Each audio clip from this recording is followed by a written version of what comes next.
दुनिया में जितनी भी सक्सेसफुल कंपनीज होती हैं, सक्सेसफुल फाउंडर्स होते हैं, उनकी ज़िंदगी में कोई ना कोई ब्रेक थ्रू ज़रूर होता है और उस ब्रेक थ्रू के पीछे लॉजिक नहीं होती। उस ब्रेक थ्रू के पीछे इंटेंशन होती है, मेहनत होती है, मुस्तकिल मिजाजी होती है, कमिटमेंट होती है, डेडिकेशन होती है, तकलीफ होती है, रिजेक्शंस होती हैं, रिफ्यूजल्स होते हैं, लेकिन लॉजिक नहीं होती।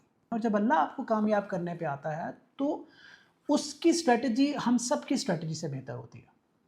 वो आपको इधर से नहीं देगा तो इधर से दे देगा, लेकिन जब वो आपको इधर से नहीं देता, इधर से देता है, तो फिर ये हमारा फैसला होता है कि हम उस चीज़ के आने के बाद, उस क्लाइंट के आने के बाद, उस इन्वेस्टमेंट के आने के बाद, उस अपॉर्चुनिटी के आने के बाद ये क्लेम करें कि मैं बहुत स्मार्ट था, या ये क्लेम करें कि यार अल्लाह बहुत बड़ा।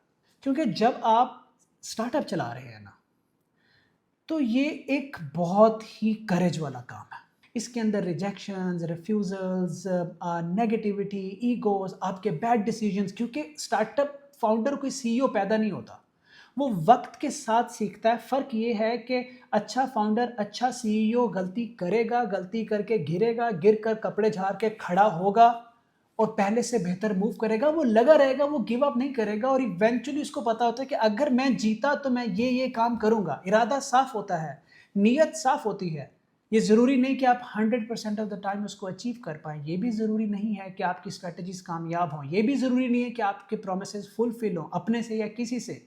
ज़रूरी ये है कि आपकी नीयत क्या है। ज़रूरी ये है कि आपने गिव अप कर दिया या आप खड़े रहे। और सबसे ज़रूरी ये है कि जब आपने ये फ़ैसला किया कि मैं ये करूँगा, $10 मिलियन, $20 मिलियन, $100 मिलियन की कंपनी बनाऊँगा, तो तब आप उस सक्सेस का क्या करेंगे? Are you going to put it in your bank, और आप शो ऑफ करेंगे, पंप एंड शो करेंगे, लोगों को जलाना है, आपने अयाशी करनी है, या आपने कम्युनिटी को वापस करना है, लोगों की बेटरमेंट करनी है, अपने आप को फ्री करके अपना टाइम कम्युनिटी की बेहतरी को देना है, आपने अपने फाइनेंशियल रिजर्व्स भर के दूसरों के लिए हाथ पकड़ना है। आपकी इन्वेस्टमेंट स्ट्रेटजी सिर्फ फाइनेंशियल गेन के लिए नहीं है, बल्कि कम्युनिटी प्लस फाइनेंशियल के लिए है।